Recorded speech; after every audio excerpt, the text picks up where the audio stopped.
Hello everyone. So today we'll be learning about trading of securities in the secondary market and the various trading methods that are there. Now, what is a secondary market? So it is a place, okay? It is a market for sale and purchase of previously owned securities, okay? Now, this is a market for sale and purchase of already issued or second-hand shares which are there. Now, this is a place where second-hand shares are sold, okay? Now, when a company comes up with a fresh issue, it is known as a primary market. But when the shares are traded between people, it is known as a secondary market. And secondary market is a place where securities that are previously issued are traded. Here the shares get traded within the people or between the people. So now we move on to the types of members that are there in the secondary market. Broker. Now in Hindi we call him as a dalal. Okay, he acts as an intermediator. See, so whenever we want to purchase any shares, okay, the broker will act as intermediator. So when we want to buy any share or sell any shares, the broker is going to act as an intermediator. Now jobbers.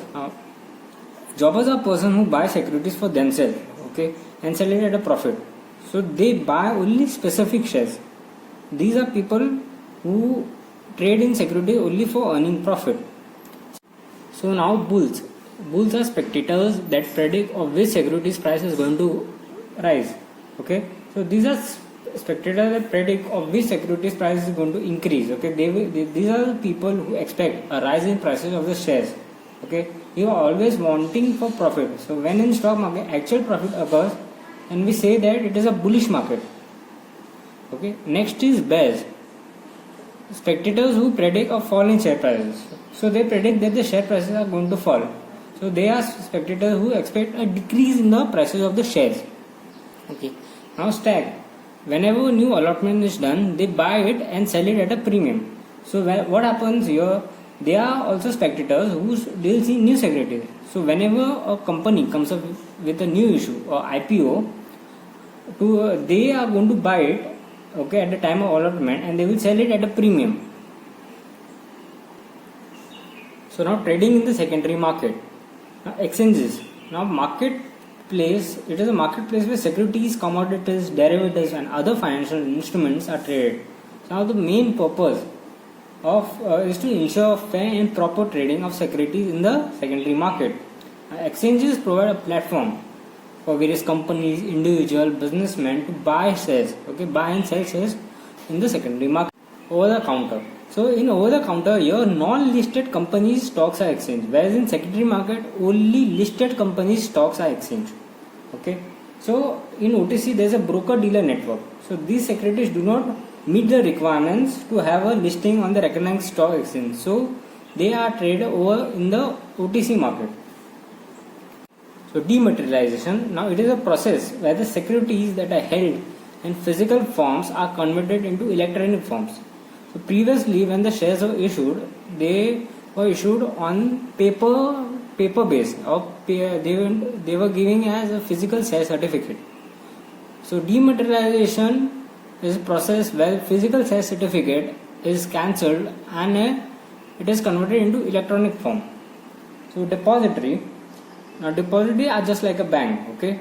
So depositories hold the shares in electronic form. So whenever we buy the shares, in the depository account, the shares is going to get credited. Same as the way when we deposit money in the bank. In the bank account, the amount will be credited. So in India, there are two depositories that are present: NSDL and CDSL. So these are the only two depositories that are there in India. So depository participants. And depository participants are agents. Agents of the DP. They are also known as the brokers. So these agents are appointed by the depository with the approval of the SEBI. Now, examples of depository participants or brokers are, say, Zerodha, Sher Khan. These are the examples of the various DPs that are present in India. So now we move on to the trading process. How you are going to actually trade in the secondary market. So first of all, you have to select a broker. Now when you are selecting a broker, it is important to see that the broker that you are selecting is registered through SEBI and it is a member of the stock exchange. So in India, we have various brokers such as Sheikh Khan, Zerodha, Angel Broking. He will on my behalf trade there. So whenever I tell him to buy a particular quantity of shares of say a company limited, he will execute the order there. Now opening a Demat account with the depository. So as I told you, Demat is a dematerialized account. Okay, is required to be opened by the deposit. Okay, by the person who wants to trade. So here DP will hold the securities in the electronic form. Earlier we used to have a physical sale certificate. It was very difficult to hold it and many chances of getting lost as well as theft. So depository have all the data, so because of that it becomes very easy to trade.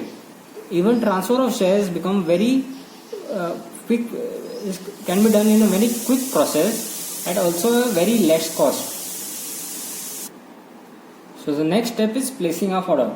Now you can place an order by way of email, telephone or through the official website of the DP that you have joined with.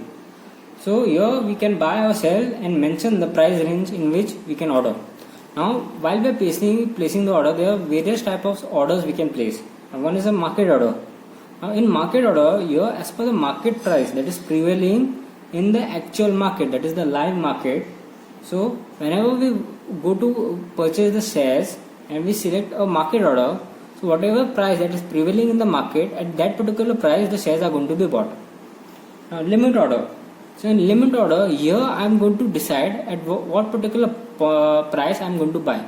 Say for example, A company limited, I am to buy 10 shares, okay, at the rate of 100 rupees. So I will put there in the buy order of limit order of 10 shares of rupees 100. So whenever the share price comes to 100, it is automatically going to buy it. Okay. Now another one is stop loss order. So if I want to stop my losses, example, if I buy 100 shares, okay, of 10 each, and I'll put a stop loss order of 90. So whenever the share prices goes to 90, automatically the shares are going to be sold. So I am stopping the loss that is going to occur. The next step is executing the order. So once the order has been placed, the broker will execute the order. So depending on the type of order that you have given. So next is settlement. So settlement means making payment and taking the shares. Now settlement can be done in two types: spot settlement and a forward settlement. Now in a spot settlement, transaction which is happen after 2 days, your account will get credited with the shares. That means T plus 2 days. After 2 days of buying the actual shares, the shares are going to be credited in your Demat account. Where in forward, after making payment, after 5 to 7 days, the shares are going to be